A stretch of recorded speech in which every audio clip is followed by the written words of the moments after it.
Can we give him one before?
Good evening, and welcome to the July 13th meeting of the Lowell License Commission.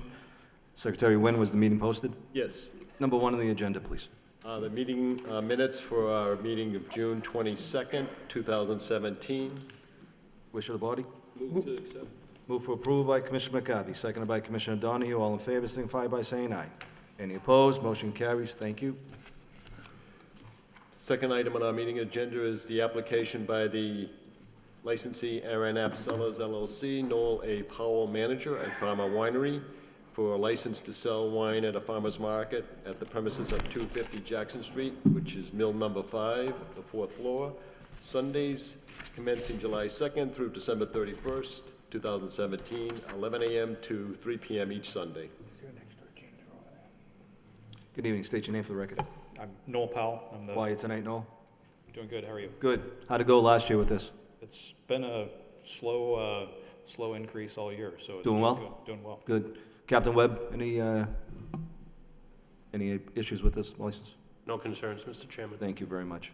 Wish of the body? Move approval. Move for approval by Commissioner McCarthy, seconded by Commissioner Donahue. All in favor signify by saying aye. Any opposed? The motion carries. Thank you. Good luck, Noel. Thank you. You bet. Commission will now take up the applications by the licensee Legal Dior, Inc., all alcoholic beverage restaurant licensee at 645 Pawtucket Boulevard. There are two applications. One is for the change of manager to Melissa B. Soppel of Lowell, and also an application for the change of beneficial interest, the addition of a new parent shareholder, which is known as A-B Parent LLC. Michael Angelakis is the CEO. Representing the licensee is attorney Trish Farnsworth of Boston. Also, I just wanted to point out, Mr. Chairman and members of the commission, that I was just advised on a matter of to do with current ownership, beneficial interest. It was a typographical error in listing Lee Serve LLC as the 100% shareholder. That should read AMF Bowling Centers Holding, Inc. Good evening. State your names for the record. Good evening, Mr. Chairman. Attorney Trish Farnsworth, and with me is Melissa Sopel, the Good evening. manager. How are you? Good, how are you? Very good. See, we have a Serve Safe certification, tip certified as well. Corey looks good, Ryan? Yeah. No problems with that at all? Commissioners, questions? Motion on the floor by Commissioner Howe, seconded by Commissioner Donahue to approve. All in favor signify by saying aye. Any opposed? Motion carries. Good luck. Thank you. Thank All you. right? These matters will have to be approved in Boston by the Alcoholic Beverages Control Commission.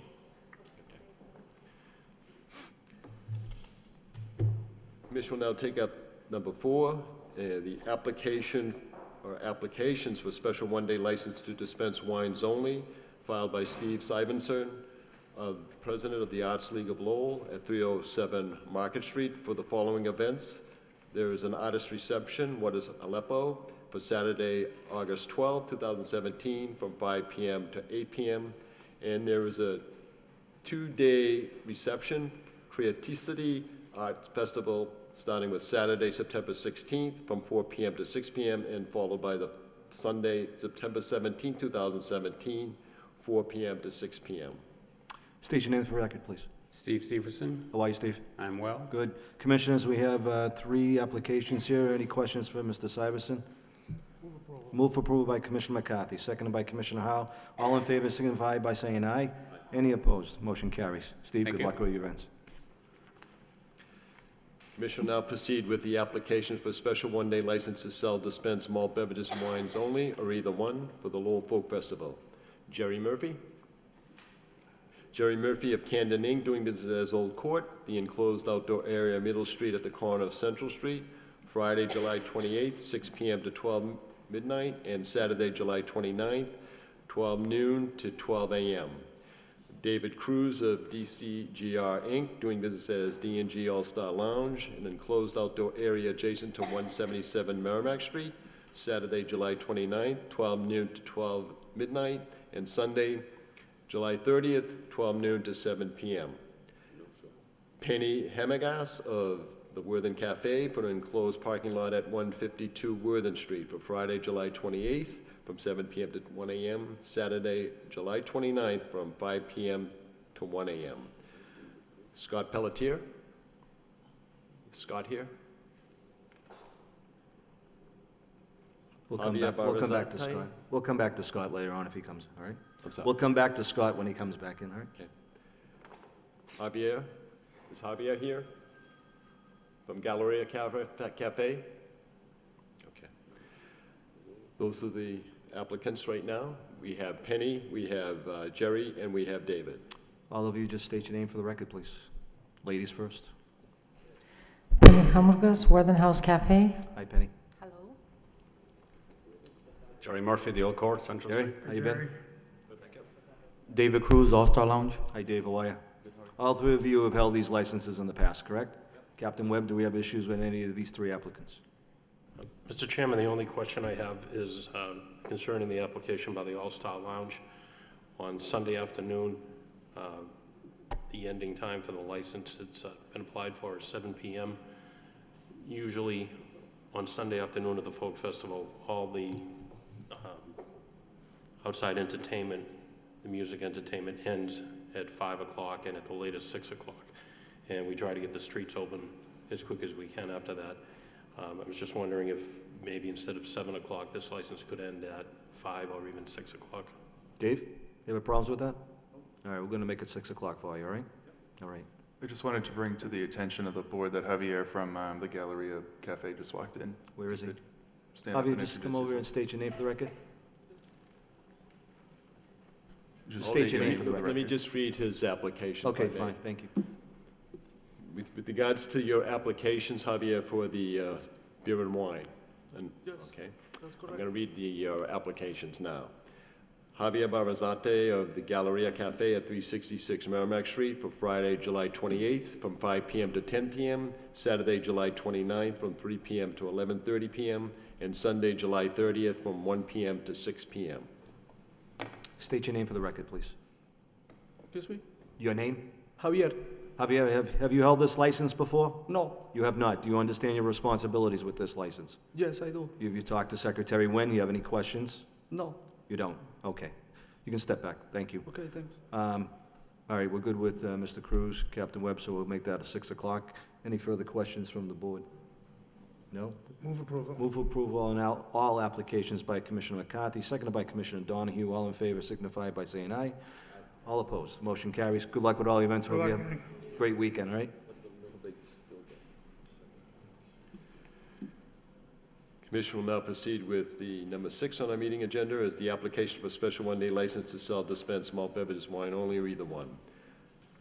Starting first with respectfully request for the License Commission ratification, a license issued to Tabitha Garnett, July 10th.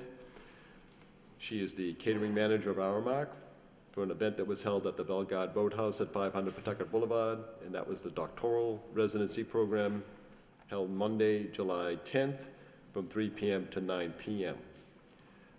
Also, Tabitha has now filed application for a new license for catering for the Songus parking lot at 300 Martin Luther King Jr. Way. This will be in a tournament that's known as the Andover Hockey Tournament. Date of scheduling is Saturday, August 19th, 2017. Seeking a rain date for Sunday, August 20th, from 11 a.m. to 7 p.m. Also, we have applications by Patricia Donahue, Gallery Z at 167 Market Street for the following events, starting with the performance of Will Haunt the House, Saturday, July 15th, from 8 p.m. to 10 p.m. Patricia has withdrawn her application for the memorial reception. It's a private function. Also, she has application for the acoustic open mic, Friday, July 21st, from 8 p.m. to 10 p.m. Performance in Cafe for Saturday, July 29th, from 7 p.m. to 9 p.m. Performance by Eddie Dyer, Saturday, August 12th, from 8 p.m. to 10 p.m. And open mic acoustic for Friday, August 25th, 2017, 8 p.m. to 10 p.m. Ladies, state your name for the record, please. Tabitha Garnett, Hi, Tabitha. Patricia Donahue. Hi, Patricia, how are you? Good, both of you have held many licenses in the past. Does the board have any questions for these young ladies? No questions. Nope. Motion by Commissioner Donahue, seconded by Commissioner Howe to approve. All in favor, signify by saying aye. Any opposed? Good luck with both your events, all your events. Thank you. Is Evelyn Rodriguez here? Yes. Evelyn has filed an application for malt beverage and wine only license, a special one day. This is for the festival at the JFK Plaza, Arcan Drive, for Sunday, August 13th, 2017, from 12 p.m. to 9 p.m. Correct. Could you state your name for the record, please? Evelyn Rodriguez. Evelyn, tell us about your event. I'm sorry. Can you tell us about your event? It's a Spanish festival that's going to be held here in front of the plaza, and it's from 12 to 9 or 10. 12 to 10, and we'll be selling, hopefully, beer and wine in a gated area with a few people on site. We'll be checking IDs. How many people are we planning on having? At the event or on site? At the event, The event. about 700-800. Captain Webb, do we have any reservations about this application? I'm not sure if a permit has been issued yet, but I think we would ask for a police detail to be hired for that Yeah. amount of people. We're looking at least 700-800 people within the confines of, You have already? you have the permits? You'll be looking for a police detail? Okay, great, that's fine, all right. Maria is the organizer of the event. I would just be selling the alcohol. Great job. Any further questions from the board? I just have a question. Yeah. I assume there's going to be foods and there's going to be food, music? Okay, Yes, it's a festival. Yes, so there will be food and music, and okay. Thank you. Have you ever held a license before, Evelyn? I have. You have, okay. Yes, I've held it. I've worked with St. Patrick's Parish with Okay. Father Taggart. I've been here with him before. I've done many festivals here in New Hampshire and Boston. Okay, So I great. have. Very good. Any further questions from the board? Move approval. Move approved by Commissioner McCarthy, seconded by Commissioner Donahue. All in favor signify by saying aye. Aye. Any opposed? Motion's granted. Thank you. Good, best of luck in your event. Thank you. Commission now take up applications for a special events permit for amplified outdoor public entertainment, starting with John Marciano of the Lowell Festival Foundation for the Lowell Folk Festival, Friday, July 28th, Saturday, July 29th, and Sunday, July 30th, 2017. This will be for live music sound system at the following venues: the Boarding House Park, French and John Streets, the JFK Plaza, Civic Hall, Arcan Drive, St. Anne's Churchyard at 8 Kirk Street, the Dutton Street Dance Pavilion at the National Park Service parking lot, the Market Street Stage at 246 Market Street, the Lee Street Stage at Lee and John Streets, the Street Performance Area, John and Merrimack Streets, and the Family Area at Mac Plaza. Also, John has filed on behalf of the National Park Service for the Lowell Summer Music Series and free fun for kids at the Boarding House Park, French and John Streets, live music, sound system, for the months of July, August, September 2017, Wednesday 10 a.m. to 10 p.m., and Thursday, Friday, and Saturday 10 a.m. to 12 midnight. That's the city ordinance hours allowed for. We also have Sandy McNamara, the Centerville Community Coalition for National Night Out, Tuesday, August 1st, 6 p.m. to 9 p.m., the outdoor grounds of 77 Beauvais Street for sound system. Joseph Carrero of the Mariachi Foods, Inc., that is doing business as El Potro Mexican Grill for the sound system, Saturday, July 29, 2017, for the enclosed outdoor area in front of 124 Merrimack Street. We have Alan Kaplan of the Middle Street Village, Inc., doing business as the Village Smokehouse for sound system Friday, July 28th, Saturday, July 29th, and Sunday, July 30th, for the enclosed outdoor area in front of 9298 Middle Street. Jerry Murphy of the Old Court for sound system Friday, July 28th, and Saturday, July 29th, for the enclosed outdoor area on Middle at the corner of Central Street. We have Penny Hammergas at the Worthing House Cafe for the sound system Friday, July 28th, Saturday, July 29th, for the enclosed parking area at 152 Worthing Street.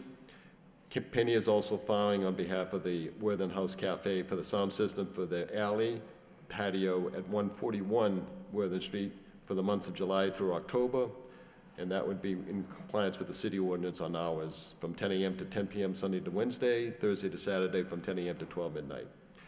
We have Ted Peniagotopoulos of the Athenian Corner Restaurant and Lounge, Inc. for a sound system for musicians on the patio at 207 Market Street from July through October 2017, Sunday to Wednesday, and Thursday to Saturday. We have Jezebel Mansilla of the Galleria Cafe for the sound system for the sidewalk area in front of 366 Merrimack Street for Friday, July 28th, Saturday, July 29th, and Sunday, July 30th, 2017. Henry Hoffins. Is Henry Hoffins here? Marla K. Teague of the Lowell Community Health Center for sound system for DJ Healthcare Week lawn games for Tuesday, August 15th from 10:30 a.m. to 1:30 p.m. at 161 Jackson Street. I know it's a bit crowded up there, but if everybody can get to the lectern and just state your name. John Marciano, National Park Service. Joe Creo from Mariachi Foods. Malika Ting, Lowell Community Health Center. Penny Hamburgers, Worthing House Cafe.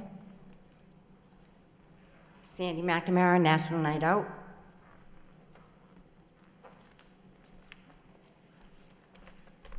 Isabel Mancilla, Galería Café. Alan Kaplan, Village Smokehouse. Jerry Murphy, the Old Court. Teddy Peniagotopoulos, Athenian Corner.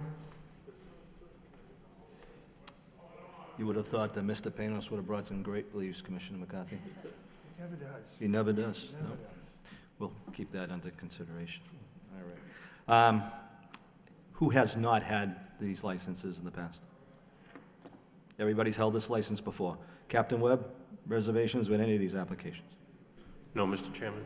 Thank you very much. Questions, comments from the board? Motion approved by Commissioner Howe, seconded by Commissioner Donahue. All in favor signify by saying aye. Aye. Any opposed? Motion passes. Great believes we should be here in another half an hour. Mr. Panos, I'd expect them on our desk. Thank you very much. Secretary Wynn, I see Mr. Pelletier is tardy, but we will take his application. Sure will. Okay. Going back a little bit on our meeting agenda. For the applications for special one-day license to sell dispense malt beverages, wine only, either one for the Lowell Folk Festival, we have Scott Pelletier of the Fuse Bistro, the enclosed outdoor area at Palmer Street at the corner of Middle, from Friday, July 28, 2017, 6 p.m. to 11 p.m., Saturday, July 29, 12 noon to 11 p.m., and Sunday, July 30th, from 12 noon to 6 p.m. State your name for the record. Scott Pelletier. You're not going to be late ever again, right, Scott? Very sorry. I thought it started at 6:30. You got it. Questions or comments from the board? Move approved by Commissioner Howe, seconded by Commissioner McCarthy. All in favor signify by saying aye. Any opposed? Motion carries. Scott, good luck.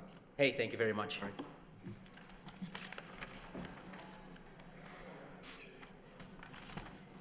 Proceeding with our applications on number 8 on our meeting agenda is application for a sidewalk stand. We have Patricia Donahue of Gallery Z for 167 Market Street for a seasonal permit, April through October. We have Richard Bolton of the Cultural Organization of Lowell for for Cool Place at 122 Merrimack Street for the Lowell Folk Festival for July 28th, 29th, and 30th, 2017.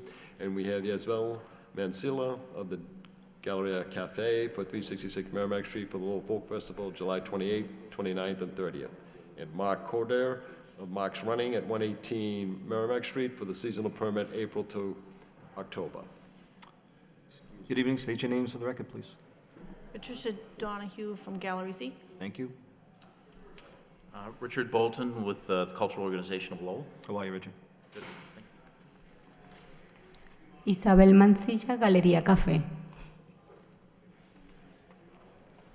Mark Kadir, Mark's Running. Hi, Mark. How are you? Everybody's held these licenses in the past, I believe. Patricia, you have not? No, this is my first year. This is your first year. All right. You understand your responsibilities, I'm sure. do, yeah. You do. Okay. Questions or comments from the board? Move for approval by Commissioner McCarthy, seconded by Commissioner Donahue. All in favor signify by saying aye. Any opposed? The motion carries. Good luck.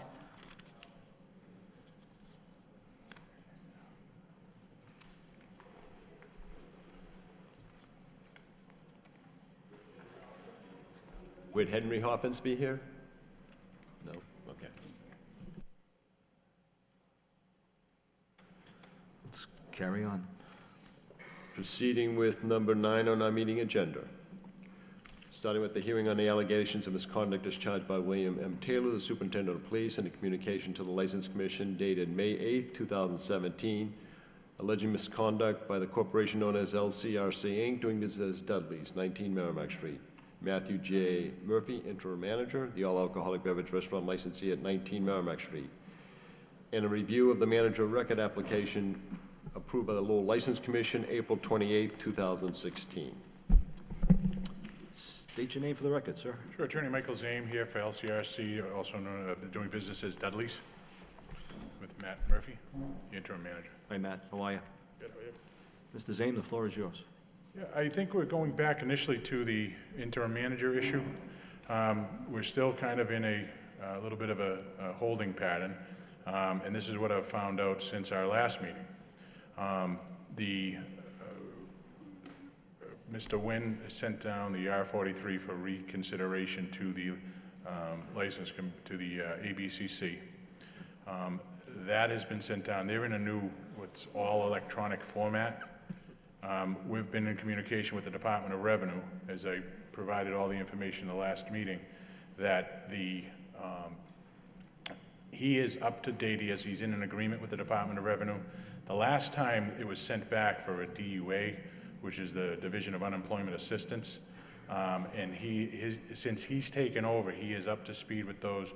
You have the package that we provided that shows all of those. He's in compliance with a payment agreement. He's all up to date.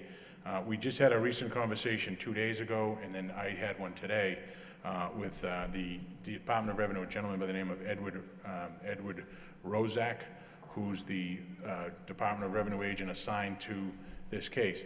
His suggestion to us was to contact the ABCC. I spoke with one of the investigators last night. He gave me a gentleman to call, Mr. Rick Melville, I believe his name is, down at the ABC. Melville, I think his last name is, down at the ABCC. And he says they seem to think that there's some computer miscommunication or mismatch between the two agencies as to why it's not coming through as in good standing.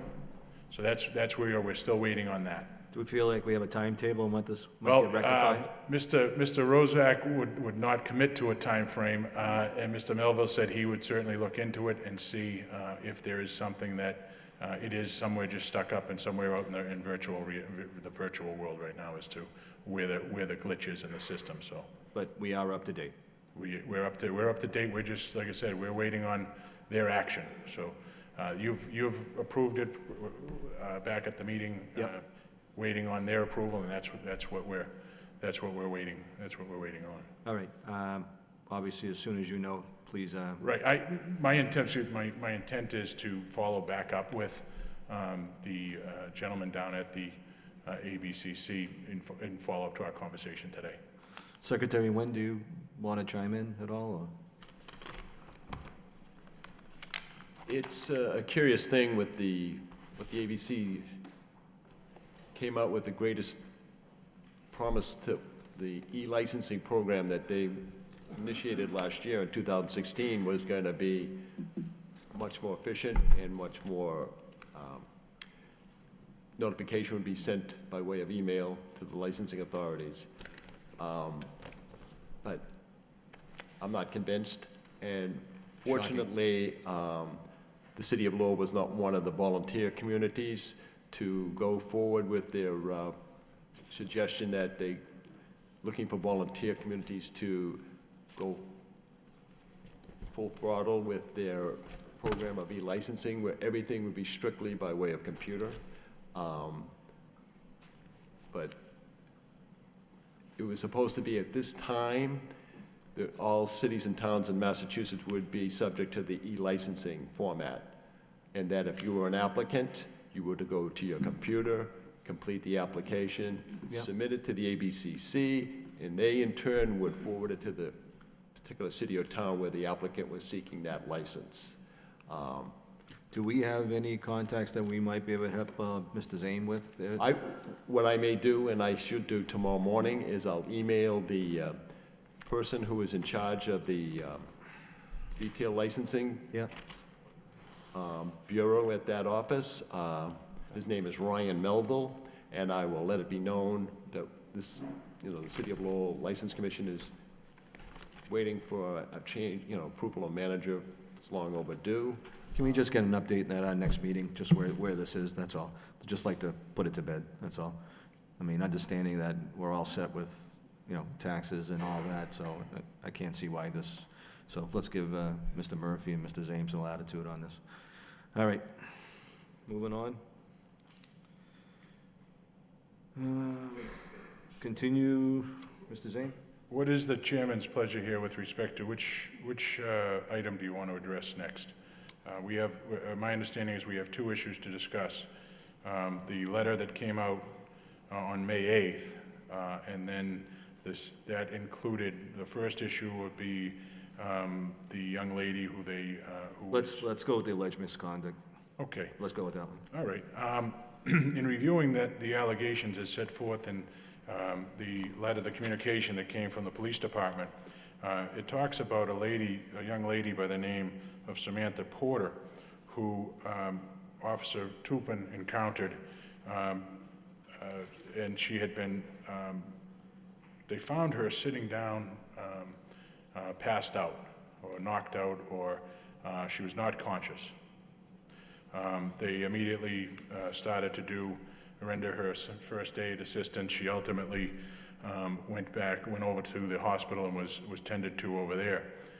And subsequently, there was a detective from the Lowell Police Department, I believe his name was Detective Alexander, who did a follow-up investigation. And as you go through Detective Alexander's report, Ms. Porter, who was 21 years of age, was taking part in the pub crawl, which brings a lot of other people here tonight, and says she started off drinking at home, and putting a timeline together, it looks like that took place sometime around noon to 12:30. She started drinking at home, and admittedly, she had 3 to 4 shots in a 2-hour period. She then went to the first stop, where she arrived at about 2:30 p.m. She stayed there for about an hour, and she admits that she having purchased 2 drinks at that first stop. She then went to her second stop, bought 1 drink, where she was there until about 5:30 p.m. Then she says she went over to Dudley's, and she got there about 6 p.m. She says, and I don't know how she comes up or what the basis of her testimony was to the detective, that she sent the last text she sent was at 7:57 p.m. She believes at that point she passed out, okay? And that is shortly after that last text, she says, which coincides with the timing on Officer Tupin's report.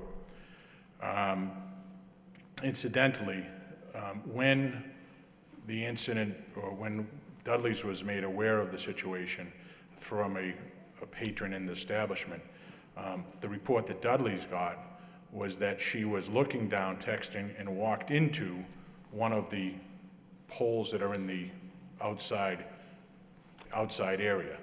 So that was what they said, but in any event, everybody started to tend to her. Interestingly, Detective Alexander asked her, and she stated she may have had more drinks than the ones mentioned, but she did not buy them. They were given to her by friends, not bar employees. She stated that her friends were the friends that she trusted and did not suspect anyone having slipped her something, okay? Our efforts to speak with her and to have a private investigator talk to her, she declined, and when confronted with the fact that there might have been something other than alcohol in her system, she refused to answer any questions. She says in this report, and there's no evidence that she was served any alcoholic beverages by the staff at Dudley's. That's by her own admission. The question I have, and I don't know that, I know that Officer Tupin is here, but later in his report, he states that he did go over to the hospital and that somebody told her somebody told him at the hospital that released her some medical condition that she was going to have to stay there for a few hours. It says, I believe it says in his report that they reported that she was intoxicated. There's nothing, there's no evidence in here as to what she was intoxicated from. Her own testimony is it was alcohol. We don't know if it was more because there's no evidence of any toxicology reports or any medical records to support what her level of intoxication was. Obviously, none of the police officers had the opportunity to observe her prior to the incident to know what her condition was, and none of the reports indicate anywhere in here that there was anything to do with the service of alcohol from any member of the Dudley staff to her. I'd be happy to answer any questions the board may have.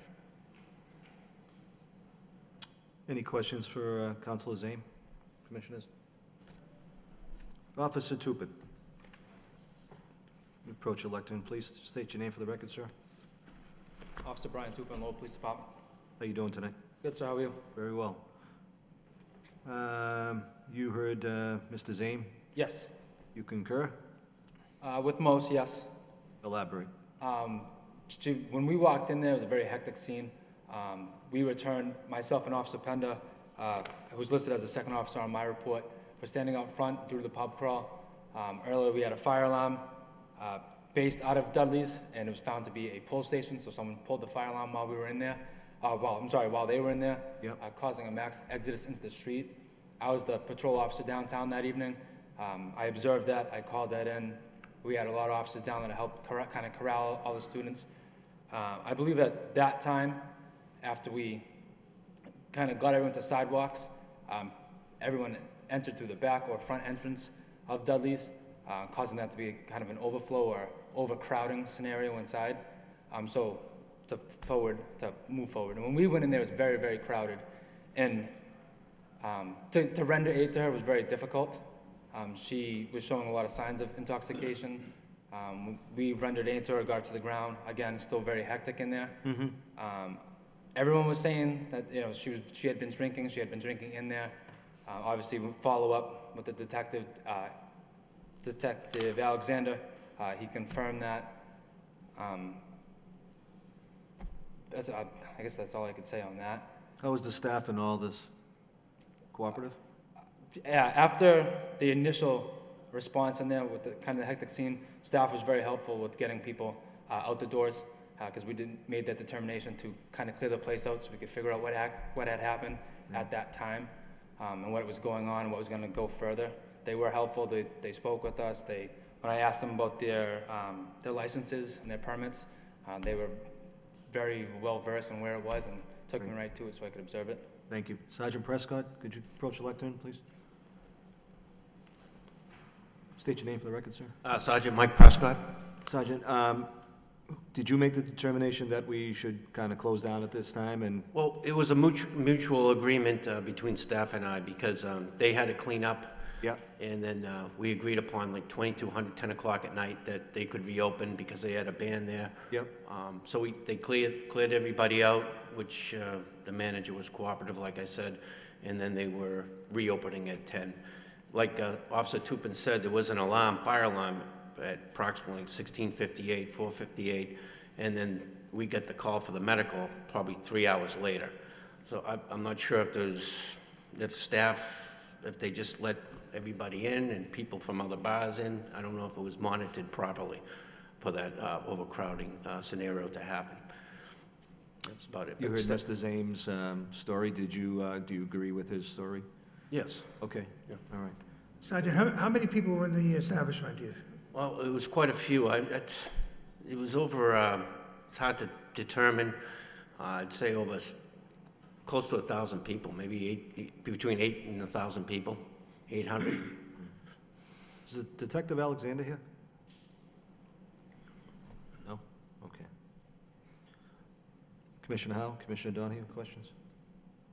Commissioner Howe.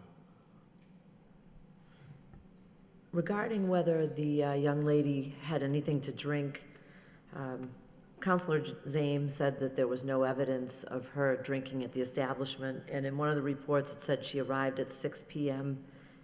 and then I think she passed out at 8. So I guess she was there for 2 hours and didn't drink and passed out. Well, Commissioner, my recollection of what I had stated was, and the law requires that the establishment serve her alcoholic beverage to an intoxicated person. The position that, from reading the reports, she does say she drank there, okay? But she says, but she got the drinks from friends whom she trusted. So it wasn't, is that from that perspective, is that, and again, if you read the reports and you read all the way through, her friends really lost track of her, didn't know where she was. So she may have in fact had a drink at Dudley's, okay, is that the evidence is, there's no evidence that it was someone from Dudley's who actually gave her the drink. So a friend went up, presumably to the bar, came back, and then provided it to her. So there was no, again, the law for the service of alcohol to an intoxicated person would require that hand-to-hand delivery. So I have some, actually, regarding the friends going up, does your client have any testimony about whether the friend would go up to the bartender and order 2 drinks that evening? I mean that certainly could happen. There's nothing impermissible about that. Anybody could go up to any person who's old enough to drink can go up to a bartender or a waitress and say, I want 2 beers, or I want 2 mixed drinks, or I want whatever. And having said that, again, since this incident, one of the changes that has been made is that if that is the case, somebody comes up and says, can I have 2 drinks? And it's one person standing there, they've implemented is, okay, who's the other one for? I had a case about 10 years ago where people were buying rounds, and the bartender, isn't it true that the bartender has to observe who is drinking the drink? So that practice of selling 2 drinks to one person, that's just negligence. So the fact that her friends were buying her drinks and the bartender couldn't observe her, I find that pretty reckless. But the other question I have is on the capacity.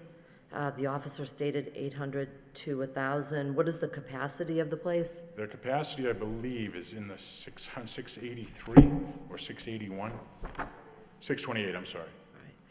And can your client answer any questions about why he allowed the capacity to go so over what it was, creating a pretty dangerous condition? Can he testify, or? He can certainly testify if that's a question to him, but his count And again, he's not the person standing with the clicker. They have staff. The security company that they hired specifically for this event is an outside security agency who runs the front door. There was one entrance in, one entrance out. Again, as they said, there was a fire alarm at about 5 o'clock in the afternoon. They were able to get everybody out prior to the fire department arriving on the scene. So the time it took for the fire department to get from the alarm to go in, and the CAD report shows that. The computer-aided dispatcher report shows that that's what took place. So by the time the fire alarm went off, whether it was pulled, set off, whatever it was, in that particular period of time, the time it took for them to respond from there down to Dudley's, the place was cleared out. So they had a pretty good control of the crowd to be able to empty out the facility, but that's what the capacity is designed for. So they had that well under control.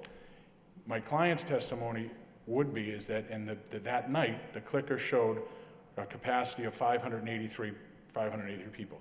Now, I understand that, Officer Tupin's testimony and Sergeant Prescott's testimony, that, yeah, it was a busy night, there was a lot going on, and they didn't certainly have the time to stand there and say, okay, let me start counting people as they leave. He estimated that's what it to be, and I have no reason to doubt that that's what Sergeant Prescott believed the capacity to be. So we have a little bit of a discrepancy, but you're talking about this company that's been hired by my client, and since the last time we were here, okay, you want to talk about people who are paying attention to the rules, enforcing things, being very vigilant about who they let in, how many people they let in, what the level of the intoxication of the people are is. Since the last time we were here, I have in my hand 38 licenses, fake licenses, out-of-state licenses that were taken off people trying to enter the premises, okay? I have a bag full, okay, of things that they're taking off of people who are trying to come in with these in their purses, in their pocketbooks, in their pockets, in their coats, or whatever, patting them down so that this doesn't happen. Because as you know, like I said, these things happen as the people come in, and like you said, is the bar, if that person got intoxicated from all of those, drinking all of those things, you're gonna have this guy in front of you. Not to mention, we have in this bag all kinds of weapons, okay? No fire, but these are knives, different switchblades that have been taken off, people that are trying to come in the establishment. So they're running a very, very tight ship, following the rules, trying to do, again, everything they can to make their place safe so that incidents like this happen. Things in this business are gonna happen. They do the best they can. I think it speaks volumes that the police are there at 8 o'clock at night. There's something going on. They do a great job getting the girl the care she needs off to the hospital. Luckily, she's okay, safe and sound, back at home. They clear it out, and then they think enough of the way that these people operated the business that night and cooperated with them to say, we're going to let you open back up in 2 hours. I mean, I think that goes a long way as to show, what the police department thinks of these guys, what their operation is down there. I appreciate what your client has done. I asked a very simple question of your client. You are not providing testimony, and I was hoping for a short meeting, and you just talked for about 10 minutes. So the simple question was, why did he let the capacity go so over? And if it's the first time, I've been here for about a year, it's the first time that the person's been sitting there, and I say, I want to ask the question, and the lawyer has gone on for 10 minutes. So. To my knowledge, our capacity never went over 580 people. We did, however, have over 150-person line out front, which could have added to maybe possibly estimating more people were inside the building. So you disagree with the assessment of the police officers? I don't think there was 1,000 people in my place. Right. Thank you. Commissioner Donahue, questions? Mrs. Abe, I'm looking at just particularly at the two allegations and try and narrow the scope of this down. Rule 1.16, failure to maintain order and decorum in the premises and the immediately surrounding area. And I have a problem with seeing that it was fully maintained. Obviously, there were too many people, from what I'm hearing from the officers, to maintain the decorum and order of that operation on that night. It seemed they were overwhelmed, what I consider overwhelmed, when they have to close the place down. No doubt they were cooperative, but I see that they lost control at some point, and they had to regain control. That's on one allegation. The second is, no licensee for the sale of alcoholic beverages shall permit any disorder or disturbance or illegality in the licensed premises. That may be a little bit harder, I think, to have evidence presented that there was, there was disorder. And it goes back to the same problem of there were too many people, they couldn't handle it, they had to get it out. And I'm listening to you, and you are, saying that yes, we did get order with the help of the police, but it just appears that there was a period of time, and we're gonna get to the other part of the promoter, that they were not prepared that night to handle the amount of people that came in. And you can address that in my two problems in any way you want. Well, I think that, with all due respect to that, is that when the girl was found to be in distress, I think that the staff was tending to her, the officer was there, they sought medical. I mean, what else would you do? You'd call 911, get an ambulance there, and I have no problem with how they handled that one particular part of the incident. Okay. It was everything else that was swirling around that in the time before she got and the time after that they had to handle to close down the establishment temporarily. Okay, well, I think that was, a mutually agreed upon thing between my client and the police department to try to get, I guess, and again, this goes back to the whole pub crawl, dating, it appears that this created a massive influx of people into the city, and like I said, is that, they hired extra staff to try to handle it. I think that, between the conversation he had with the sergeant and the conversation he had with his staff and the people that are there, they said, before it gets out of control, let's clear out our establishment, get these pub crawlers out of here, and reopen at 10 o'clock. Sergeant, I wonder if you could step up for a second. Your analysis of the evening inside the bar, was it chaos, or was it? Inside the bar, it was, yes, there was a lot of people in there from the pub, everybody was probably from the pub crawl. It was at the point where you decided and the manager decided, we got to tone things down. Yes. Okay, so in other words, it was basically getting out of control. Yeah, we had like you said, it was a mutual agreement. We cleared everybody out. Right, and I credit the manager with recognizing that it had got to a certain point and it had to be. Thank you. Okay. Commissioner McCarthy. Councilor Zame, I have to agree with you. The management has done a pretty good job over there organizing things. However, they knew what the pub crawl was going to accommodate, the number of people it was going to attract. Maybe they should have hired a police detail. They did have a police detail. Did they have one that day? Yes, they did. Inside the building? Inside the building. How many police officers? There was one police detail hired by them. Thank you. What time did they start? The police officer for the first detail was from 4 to 8. And as my client pointed out to me, was that their past practice in dealing with this pub crawl event that's been going on for 7 years has been that it was their plan anyways to shut down the pub crawl, I think, was gonna be over at, I guess the hours were till 8 o'clock or whatever it was. That's been their practice, is to close down at that point anyways, to close down and then reopen. They were set to, in an hour to be done at, have everybody Yeah, out, I get it. cleared out. The officer that was on detail from 4 to 8, at any time, did he call in that there was, Officer Tupin, go ahead. Sir, I was with him out front. Yeah. He was assigned to the pub crawl, not specifically to Dudley's. Yeah. So he was following the pub crawl. Okay. Started obviously at the other bars and then landed at Dudley's. From what I remember that evening, I was out front with him. I was the downtown car again, like I said earlier that night. Yeah. So I had met up with him to discuss how things were going since we had that earlier fire alarm call. And then that's when we were approached that someone was down on the inside. So was there a detail police officer in the establishment? He was with me outside at that specific time. But he was with the pub crawl, he wasn't with the establishment? That's what I was told that evening, yes, Okay. sir. Counsel Zane?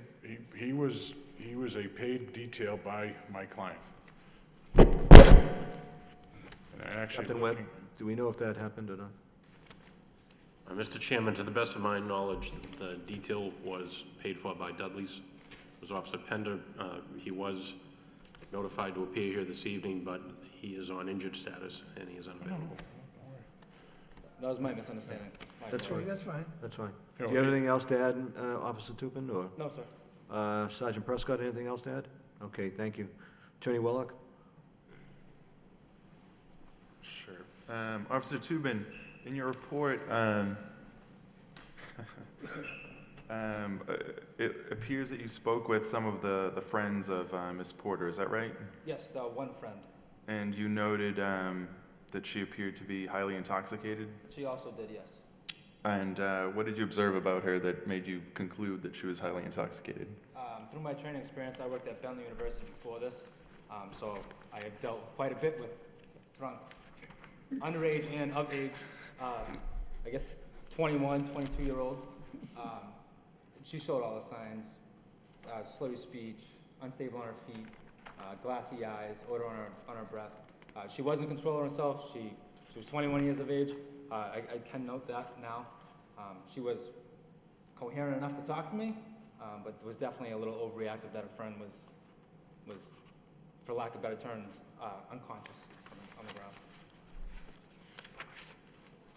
Thanks. I just wanted to bring to the Commission's attention that Officer Murray is also present, and I was able to subpoena Robert Johnson from What's Poppin' LLC. Is Robert Johnson here? He is here. I didn't know that. You state your name for the record, sir? Yep. Robert Johnson from What's Poppin'. Go ahead, Counsel. So, Mr. Johnson, I understand that you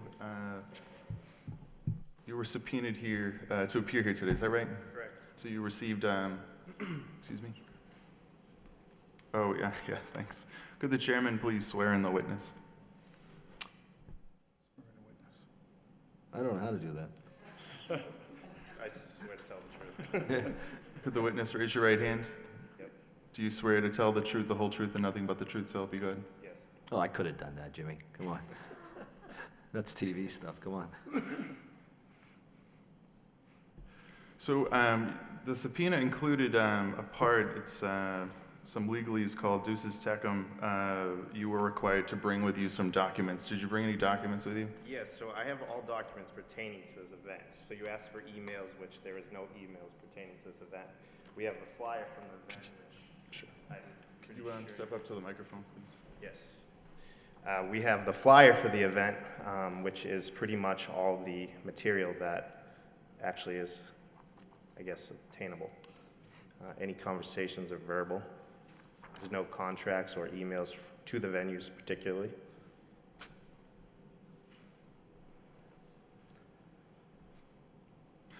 How did you communicate with the various licensed establishments then? So we've been doing this, as attorney said, for years, a couple of years now. We've never had an issue like this. This has never been brought up to our attention that we needed a promoter license or that we were, obligated to do any of this. So usually it would be just a conversation. If you go back to our events for I want to say 3 to 4 years, you'll see we use the same 5 venues at the same times for 5 years. So it's a pretty basic conversation of, hey, we're going to host a pub crawl on this date. And that's pretty much how the conversation goes. There's no contracts. We don't get paid from any venues. Our revenues are from T-shirt sales. Attorney Wellock, I don't mean to interrupt. I don't want to get ahead of ourselves here. Okay. Can we stay on task with the alleged misconduct first? Because we have other people here that we're going to be talking about with the promoter. Do you have a problem with that, or? Not at all. Okay. Mr. Johnson? Yep. Attorney Zane, do you have anything further concerning this incident? I don't think I do. I know, as far as anything that's on the table so far, I don't have anything else to add to it. Commissioner McCarthy, did you have anything further that you want? Commissioner Howe? Anything else to bring to the table? Commissioner Donahue? You're good. All right.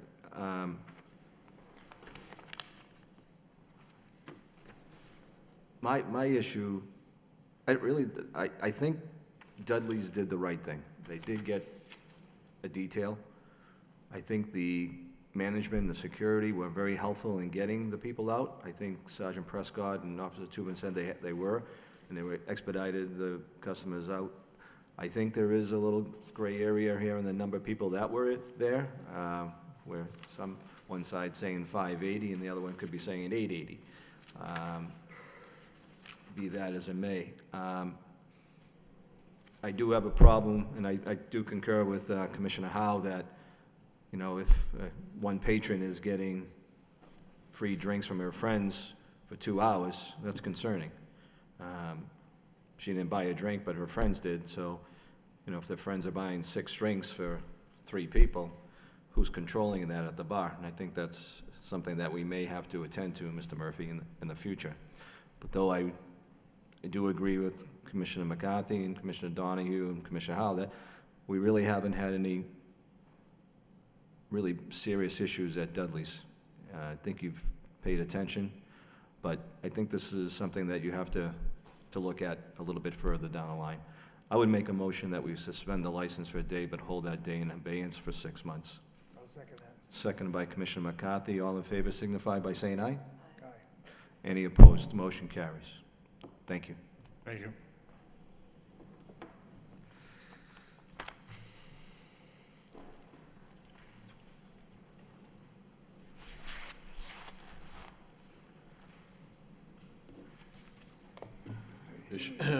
Commission will now proceed with hearing on the allegation from William M. Taylor, the Superintendent of Police, to the License Commission dated May 10, 2017, regarding all alcoholic beverage restaurant licensees who used a promoter without obtaining a promotion license from the Lowell License Commission, a violation of Rule 2.12 of the Alcoholic Beverages Regulations of the License Commission.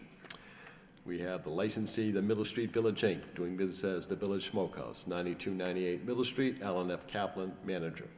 We have the licensee, LD Holdings LLC, doing business as Bar 74 Lounge and Grill, 7678 Merrimack Street, David E. Healy, manager. We have the licensee, LD Holdings LLC, doing business as Revolution, 74 Merrimack Street, Sean Brine, manager. And we also have LCRC Inc., doing business as Dudley's, 19 Merrimack Street, Matthew J. Murphy. This was in a communication from the superintendent on dated May 8, 2017. Not sure how we want to handle all 4 of the licensees up here at once. Attorney Wellock, I know you had some communication with this commission. Could you just kind of give us a brief summation of where we were as it pertains to this commission and what directive we could or cannot do from a promoter's license application? Well, sure, Mr. Chairman. When a licensee is having a promoter event, they're required to get a promoter permit and a promotion permit. And if they fail to do that, which is what is alleged to be the case here, then the licensee has violated the regulations of the License Commission. So the promoter event would be an event where they hire a third party to promote at a specific date and time, an event, a happening that promotes the sale of alcohol. Mr. Johnson, now you can come up. Attorney Wellock, now you can ask your questions. Thanks. Mr. Johnson, my question before to you was how you communicated with the licensees. So you said that you had a conversation with them. Did you have a conversation with the managers at these various establishments this year? So we've probably had conversations with bartenders, managers, individuals in the establishments to give them the date or the times that we were going for. But from what you said, we were never actually hired by any venue. You said you were never hired by who? We were never hired by any venue to promote an event. Who hired you? We held this event personally, privately. So you're saying that you hold an event in which the event happens at various licensed establishments in Lowell, and you don't have an agreement with any of those licensed establishments to hold the event there? Is that right? No, we get permission to go to those venues, but we do not have any agreements formally for anything from these venues. And we're not hired by these venues. We put these events on personally. So we're not putting on the events for a venue particularly, we're putting the events on for ourselves.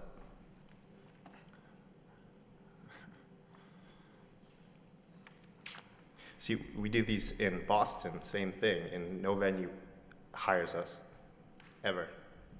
Who do you sell your tickets to? We sell them to individuals off social media platforms. Could be students, could be surrounding people. We have a pretty broad range. And how do you make your money from these events? T-shirt sales. That's where all those T-shirts come from that individuals are wearing throughout the city.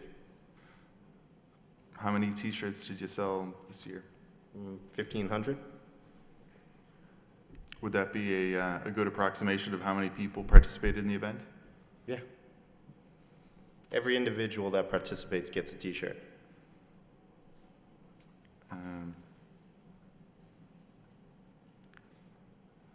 That's our only source of revenue on the event,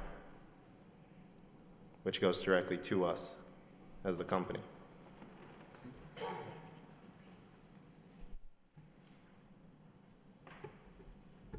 That's all the... Oh, what do you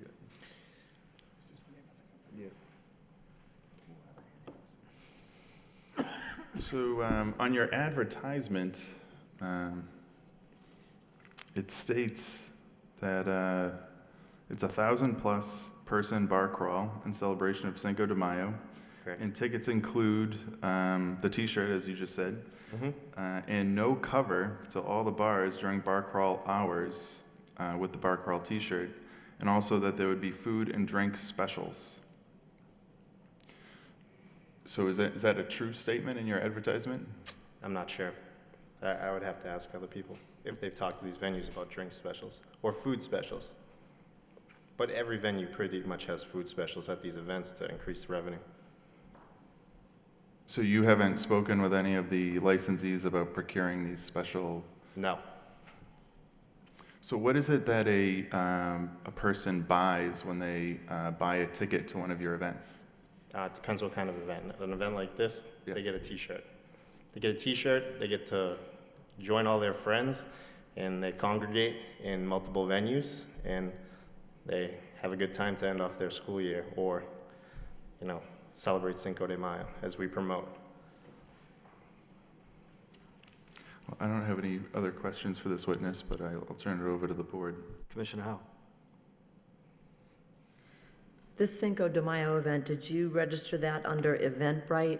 Correct. That's the ticket platform.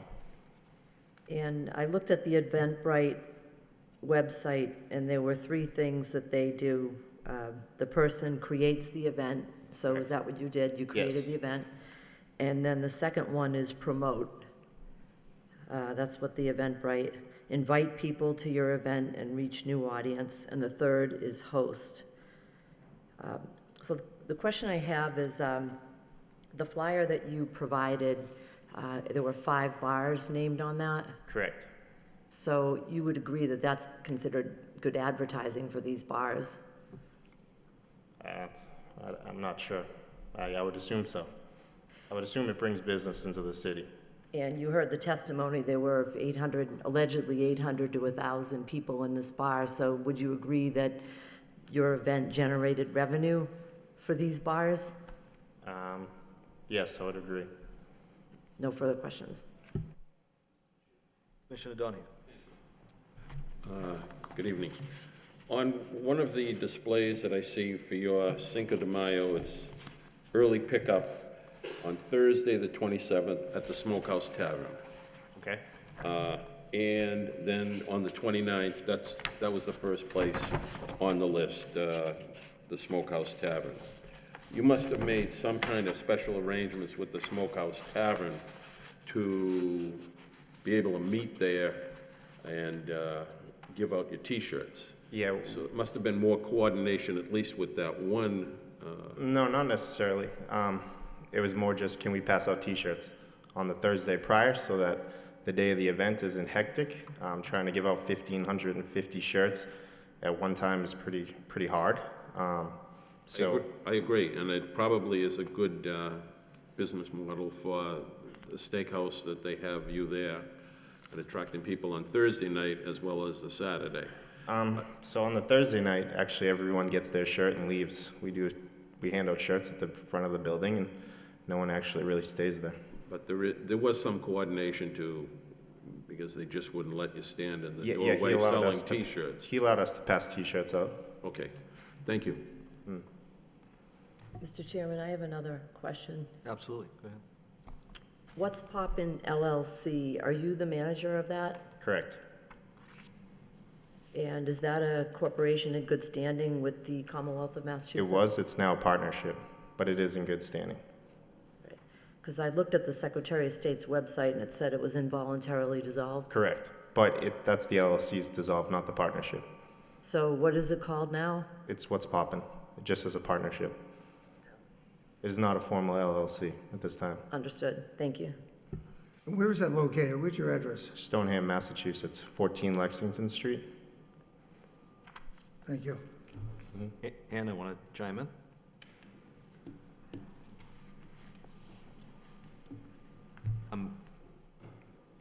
I hate to put you on the spot like that, but I feel like I'm in a very gray area here in making a decision myself. I'm not sure about the other three commissioners, but Mr. Johnson has given us answers, but he's kind of made sure he's...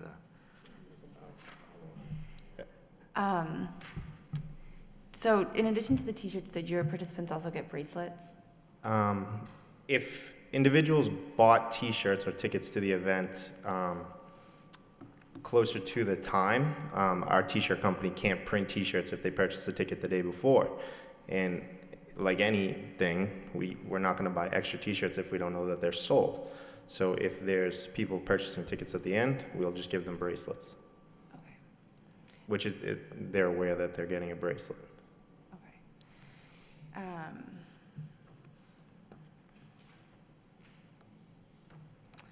How many years in a row have you said you've held this event in Lowell? I'm not sure, 4, 5. Okay. And how do you decide each year which bars will participate? There's not really a decision, it's just the same venues. We use the same 5 venues for every year. Okay. How do you pick the date? Usually before graduation or kids are out of school, and usually we do around like Cinco de Mayo or a holiday. It helps ticket sales. People want to go out during Halloween or Cinco de Mayo or St. Patrick's Day. But is that somehow coordinated between you and the 5 or so bars that are? No, that's solely decided by us on what we feel would be a good date to hold that event, which would sell ticket sales. And then how do the bars then know when there's going to be this pub crawl? As I said before, we would go in, tell a bartender, just say, hey, we're going to hold a bar crawl this date. Most venues, we've used pretty much the same time for as many years as we've done it. If you look back at flyers, which I don't know how, if you do have flyers from previous events, but it's always the same venues, same times. Okay. Can I just see this?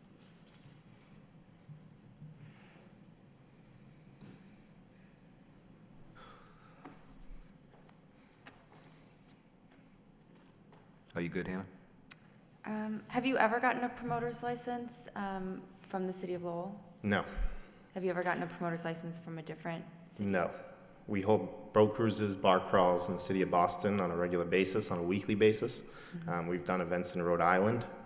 Never once have we pulled a promoter permit or promoter license. Do your events, is your company ever personally responsible for selling alcohol? No. Okay. So are you familiar with the rules and regulations of the ABCC? In regards to selling alcohol? Right, or the licenses that would go along with selling alcohol? Not particularly, no.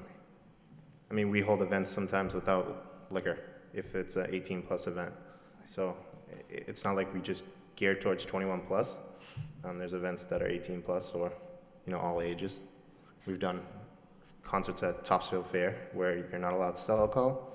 So, and that was an all-age thing. But are you aware that cities like Lowell and Boston may have different local regulations? Yeah, regarding I mean, I'm events? sure there's different ordinances for every city. So you've never, licensees in Boston have never had promoter license at No, all? sir. None? None. Never. Captain Webb, do you have any? Have you heard of not allowing?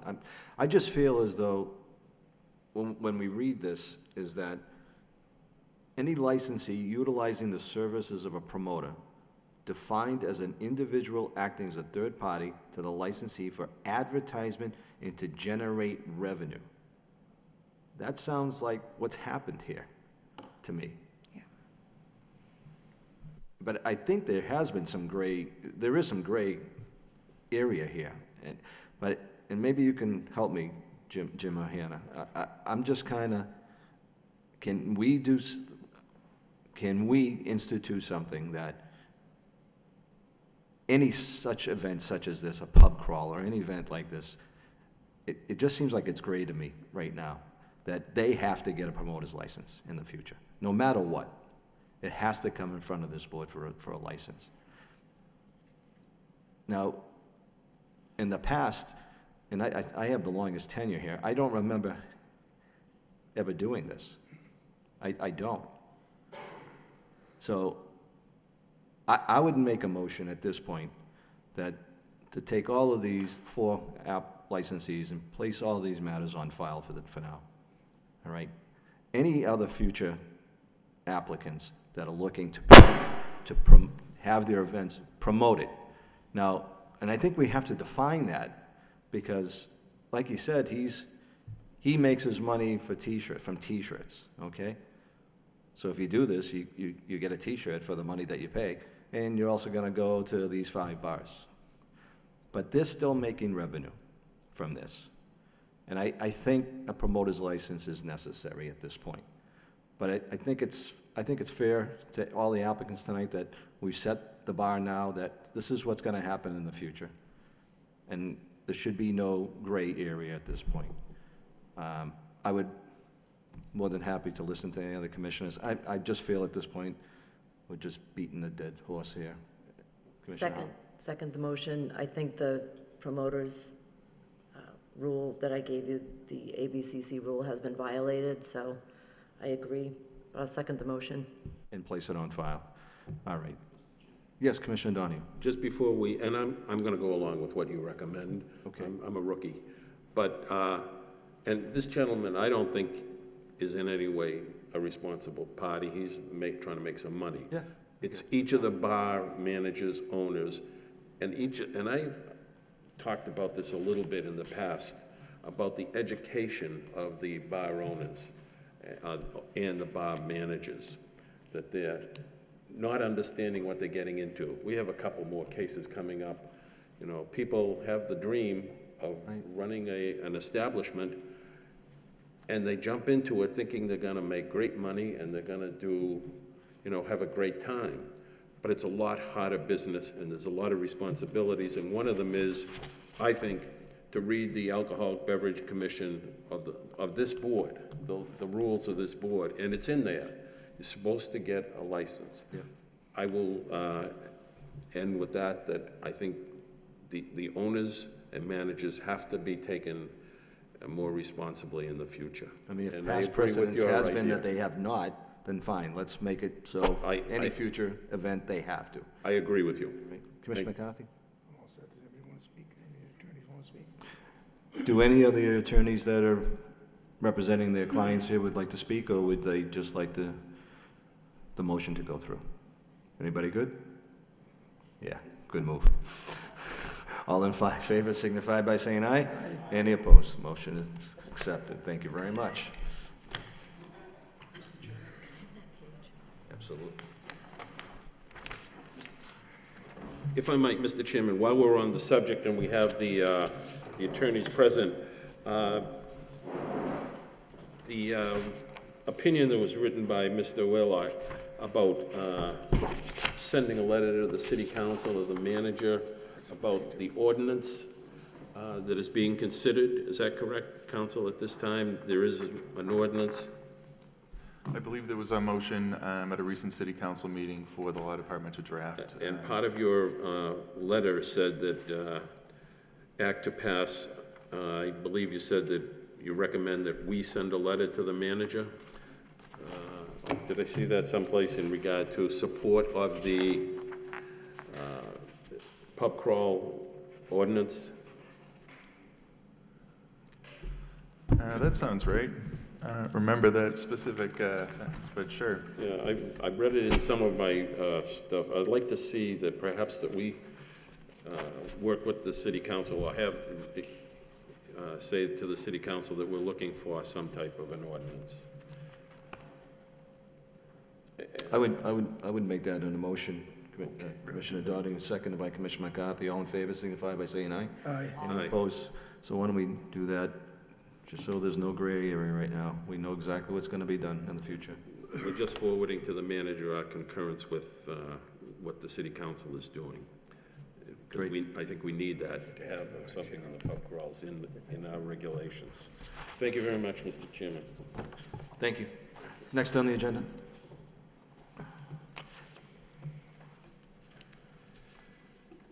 Number 11 on the meeting agenda is a public hearing in the consideration of the License Commission decision June 1st, 2017, in accordance with Mass General Law, Section 12, Chapter 138, to decrease the hours during which sales of alcoholic beverages may be made by licensee LD Holdings LLC, doing business as Bar 74 Lounge and Grill, located at 7686 Merrimack Street.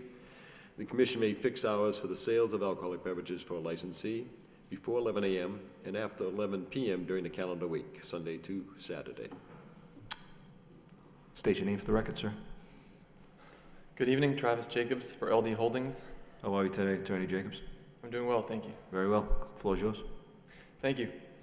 So about a month ago, we were here before the committee, and we essentially presented a defense to the committee's desire to reduce LD Holdings hours at Revolution and Bar 74.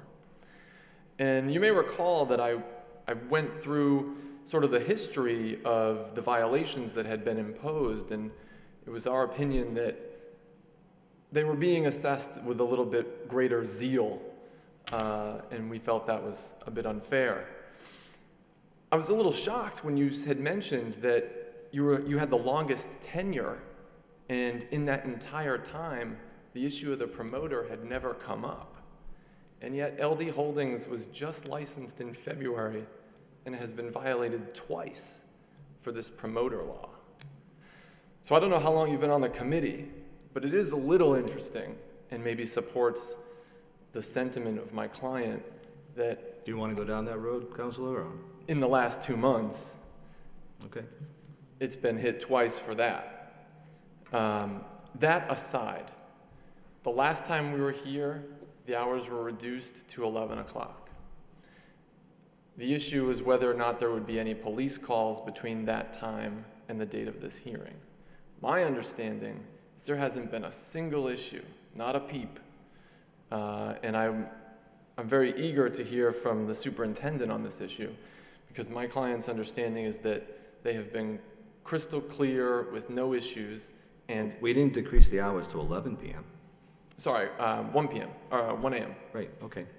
And Also, during that time period, LD Holdings took that time to make a number of changes that I would like to go through today. The first is they have made renovations to Revolution. They've made it nicer, brighter. They installed high definition night vision cameras. I think we mentioned that we were going to do that. They've set up an account with ADT, a security account. They can monitor these cameras remotely from inside and remotely. They've done a complete restaffing. Essentially, all the wait staff and all the bartenders have been replaced, and the managers are also in the process of being replaced. We have applications. In fact, I have one of them that is essentially complete today. We are going to submit those and present the committee with 2 new managers for approval. In addition to that, they have purchased metal detecting wands. They purchased headsets. That was something that we discussed at the last meeting. And they've implemented some additional security protocol. They're going to have sweeps of the bathrooms at night before close with a log, and the person doing the sweep is going to sign off on that. And I think if you combine all of those changes with the fact that Ms. DeSalvo has been present at the location virtually every day for the last month.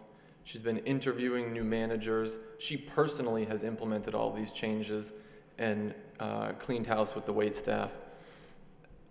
If you combine that with the fact that these two premises have not had a single issue since our last meeting, I believe it was the committee's sentiment that if that were the case,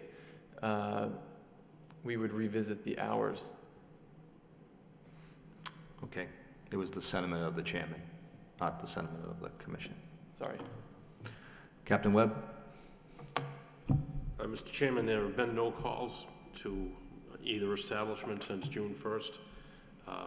It's my understanding that Revolution at number 74 Merrimack Street has not been open during this period. If they have been open sporadically at all, I'm not aware of that. I believe that Bar 74 has been open on a limited basis, and there were no calls there either. Is that due to all the changes, Attorney Jacobs? Or is that true, what Captain Webb has just stated? Bar 74 has been open, hasn't closed. Revolution's been closed temporarily for the renovations, but not for the entire period of time. Okay, so right now we're on, the public hearing is for Bar 74. And at this point, Bar 74 has not had any instances. There's been no police calls there, Mr. Chairman. Okay. I'll let my fellow commissioners ask any questions. I will tell you, Mr. Jacobs, that I'm a man of my word, and I will be voting to restore the hours back to 2 o'clock. All right. Thank you, sir. No questions? Commissioner Donohue? No questions. All right, at this time, I'll open up the public hearing. Anybody like to speak in favor of increasing the hours to 2 a.m.? In favor? In favor? That portion of the public hearing is closed. At this time, we'll open up the public hearing. Anybody like to speak in opposition of increasing the hours to 2 a.m.? Opposition? Opposition? Hearing no one, that portion of the public hearing is closed. What is the wish of the body? Move approval?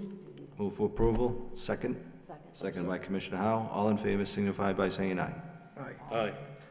Aye. Next on the agenda, please. Thank you, sir. Thank you. Proceed with the second public hearing. Number 12 on our meeting agenda is the public hearing on consideration of the License Commission decision June 1st, 2017, in accordance with Mass General Law, Section 12, 138, to decrease the hours during which sales of alcohol beverages may be made by LD Holdings, LLC, doing business as Revolution, located at 74 Merrimack Street. The commission may fix the hours for the sales of alcohol beverages for the licensee before 11 a.m. and after 11 p.m. during the calendar week, Sunday to Saturday. Okay, once again, we are, at this point, we'll open up a public hearing. Captain Webb, will you have any other further statements on behalf of the police department concerning Revolution? No, Mr. Chairman, other than, as I stated before in the last hearing, Revolution has been closed during this time period, to the best of my knowledge. Do you disagree with that, Attorney Jacobs, or not? It did not close down, the day after the last hearing. It closed down sometime after that. It has been closed down for at least a couple of weeks now to do the renovations. Mr. Salvo, come on up. Say hi. State your name for the record. Lauren DeSalvo. All right, Mr. Salvo, so how long have we been closed for? I sent Mr. Nguyen an email when we began, right around the exact day. I think it was at the end of June or mid-June. I can't remember the exact day. Do we know, Ryan, when? Yes, as a matter of fact, I did receive an email from Lauren. East Hill Partners, LLC, is is actually sending it, stating that Revolution was to close for purposes of, they had hired Henry Reno to be the electrician to redo the electrical system in that, on the second floor or third floor. Okay, yeah. It was understood that they were going to close the premises for the duration it would take to do the job. So is it fair to assume we've been closed 4 out of the 6 weeks since the last time? All of that, I'd have to say. Lauren, That's would you fair, say? yes. Okay. So we've done all new electrical up there. What else have we done at Revolution? Yeah, the bathrooms were found to have faulty toilets. They weren't in there properly, so we're doing everything over again. Okay, any other cosmetic, I'm sorry? anything else cosmetic, or is it? Just, we're gonna replace the furniture, because there was rips in the couches. Now, your attorney stated that, I'm assuming the majority, 90% of your wait staff and bar staff haven't been replaced? Yeah, absolutely. Really? Yes. Why did you do that? Because I feel that you guys were right, absolutely right, that we need to start over in order for this place to have a chance to succeed. It needs to be replaced. Everybody needs to be replaced. You feel comfortable now? Absolutely. I feel really good. You feel as if you're ready to rock and roll, yeah? Yes, Yeah? I do. Absolutely. Well, that's We're a just good waiting feeling. on the furniture. That's good. Yeah, All right, Yeah. you understand, this commission. I do. I mean, really do. obviously, we haven't voted yet, and I haven't opened the public hearing, but if we do open 2 o'clock, that, between that 1 and 2 o'clock is where all the shenanigans begin. Absolutely. We need to make sure we're crossed our Ts and dotted our Is. You're ready. We're more than ready. You're more than ready. Absolutely. Good answer. At this time, we'll open up the public hearing. Anybody would like to speak in favor of increasing the hours to 2 o'clock? In favor? In favor? In favor? Hearing no one, that portion of the public hearing is closed. This time, we'll open up the public hearing. Anybody in opposition of increasing the hours to 2 a.m.? In opposition? In opposition? Hearing no one, that portion of the public hearing is closed. Open up to questions or comments from the board. Mr. Chairman, I'd like to make a motion that we increase the hours to 2 a.m. So motion by Commissioner McCarthy. Do I have a second? Second by Commissioner Donahue.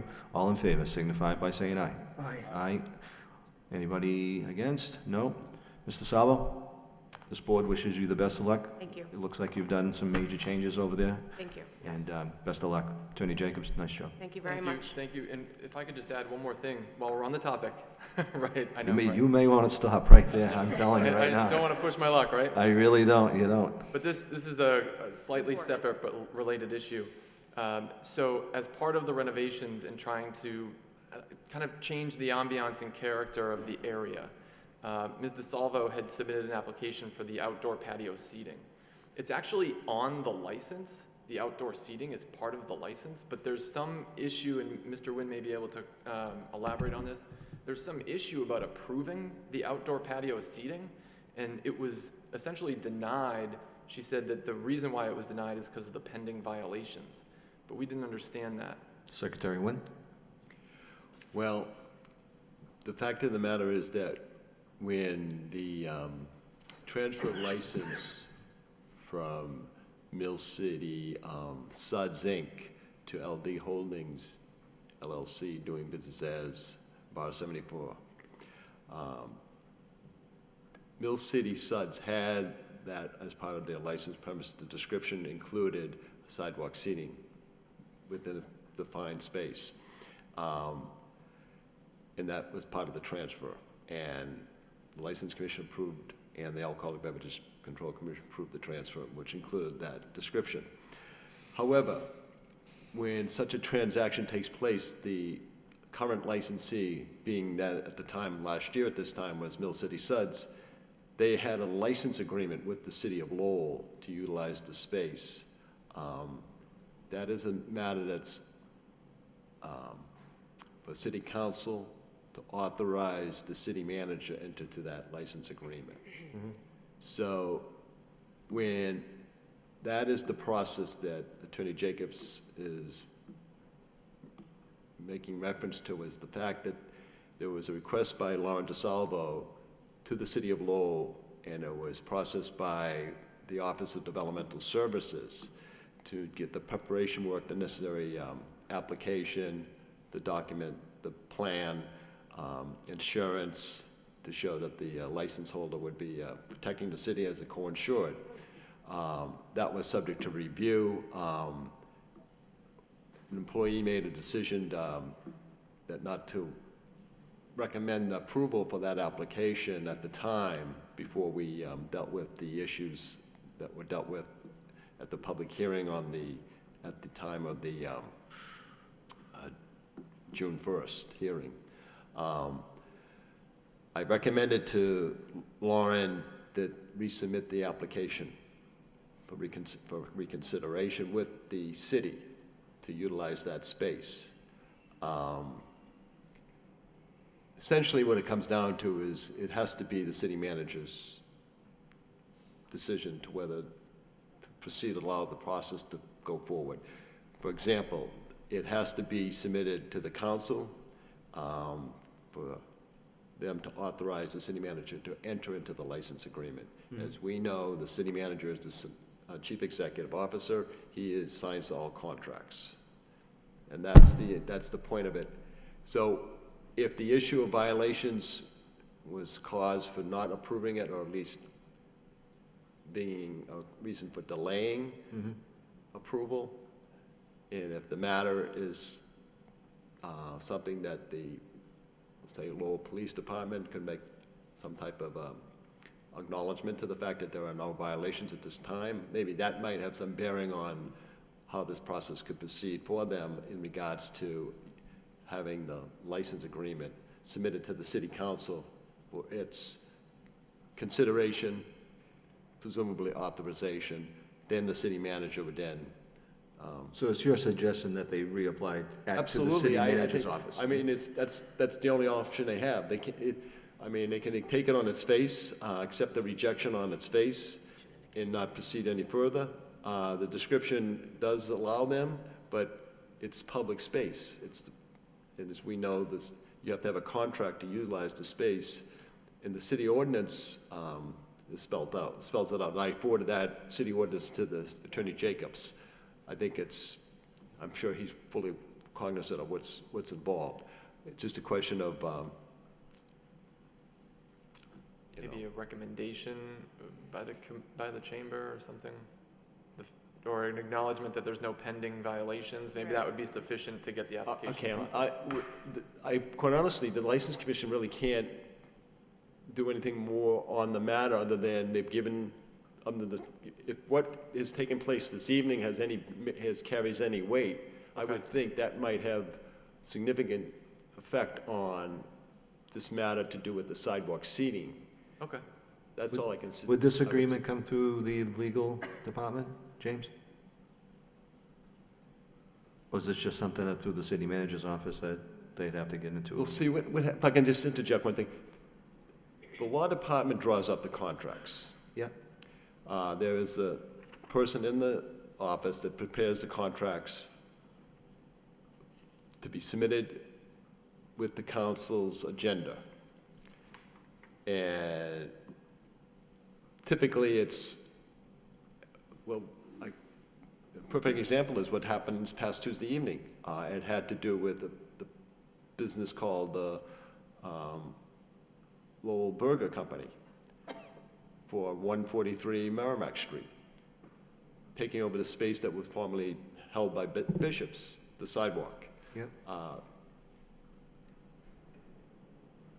Now, not to jump ahead of anything, but I'm just saying that this is what council gets the matter on their agenda.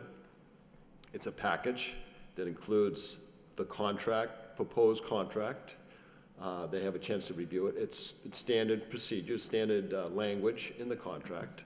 The application would include the application by the business seeking the sidewalk seating permission.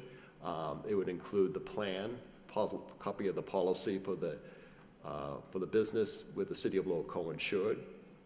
Under that policy, it's $500,000. And it's just a matter of the council saying, yes, we approve, and the city manager signs the contract. Okay. There's nothing you can do. Right through the city Unless the manager's attorneys have anything more to offer, I have nothing. Okay. All right. I'll send her another email and ask her if there's any progress in the application. I would just hand carry it tomorrow morning. If City Hall's open tomorrow morning, 8 a.m. to 12 noon. And I would just go to the second floor, right here on this floor, and on the other side, on the far corner on the Christine right. Hall?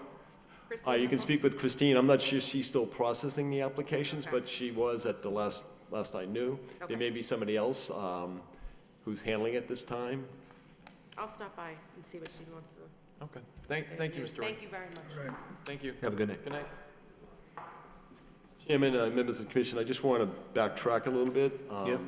I noticed, I believe there's a person here who has filed application for a special events permit for amplified outdoor public entertainment. Would Henry Hoffins be here? Would you come to the podium? Yes, thank you. Henry Hoffins of Boston Acoustic Music, doing business as Y40 Sound. He's seeking a sound system permit for the, I believe it's the Spanish Festival. It is Hijos de Borinquen Okay, Festival. that's for Sunday, August 13, 2017, from 12 noon to 10 p.m. at the JFK Civic Center. Henry, have you held this license before? No, sir. All right, do you understand your responsibilities with this license? No, 100%. You said no, or? No, 100%. Oh, 100%, okay. All right, I understand. Will of the board? Move approval. Move approval by Commissioner McCarthy, seconded by Commissioner Howe. All in favor signify by saying aye. Any opposed, motion carries. You're all set, Henry. Thank you, guys. And just finishing up our meeting agenda, number 13, we have the application by the licensed applicant, Lowell Steakhouse Inc., doing business as Bob's Bar and Grill, Robes Barbosa manager, the all-alcoholic beverage restaurant licensee at 490 Central Street, for alteration of premise to add outdoor seating of 590 square feet. For License Commission ratification would be the publication of that legal notice for July 14th paper, Lowell Sun, that's tomorrow morning, and a public hearing for the next regular meeting, which would be scheduled Thursday, July 27th. Motion by Commissioner Howe, seconded by Commissioner Donahue to schedule a public hearing for July 27th. All in favor signify by saying aye. Any opposed, motion carries. Thank you. Number 14 is we have the application by a corporation known as Spiros and Company, Inc., doing business as Lowell Burger Company, Nicholas J. Spiros, Director, all-alcoholic beverage restaurant license, for an all-alcoholic beverage restaurant license for premises 143 Merrimack Street. For License Commission ratification would be the publication of a legal notice July 14th in the local newspaper, and a public hearing for July 27th, 2017. Motion by Commissioner McCarthy, seconded by Commissioner Howe to schedule a public hearing for July 27th. All in favor signify by saying aye. Aye. Any opposed, motion carries. Thank you. We have communications from Jonathan C. Webb, He used to be the deputy AKA, superintendent. now known as the Captain Webb, Okay. dated July 5th in his previous life, July 5th, 2017, regarding allegations of misconduct against the licensee Alexander LLC, doing business as Vibe Restaurant and Lounge, Alexei M. Torres, manager, the all-alcoholic beverage restaurant licensee at 179 Central Street. There is also a second letter dated July 7th, 2017, regarding the allegations against Alexander LLC, doing business as Vibe Restaurant and Lounge, Alexei M. Torres, all alcoholic beverages restaurant licensee at 179 Central Street. And I would just like to add one other matter to these two items regarding Alexander LLC.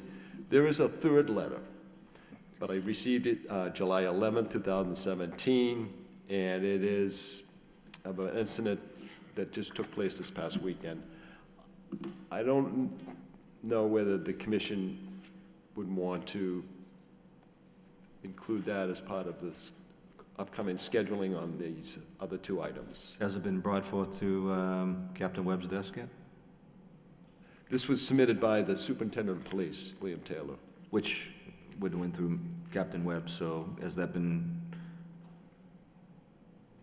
I mean, I'd rather not bring it before this board until we get some from the deputy. I mean. We do, we have it. So you have three, we have three. Okay, so. I apologize, I lost Yeah, it. the letter came to me yesterday. Okay. In an email. All right. Was it yesterday or the day before, Captain? I think it may have been yesterday. And I forwarded to the members of the commission in a separate email.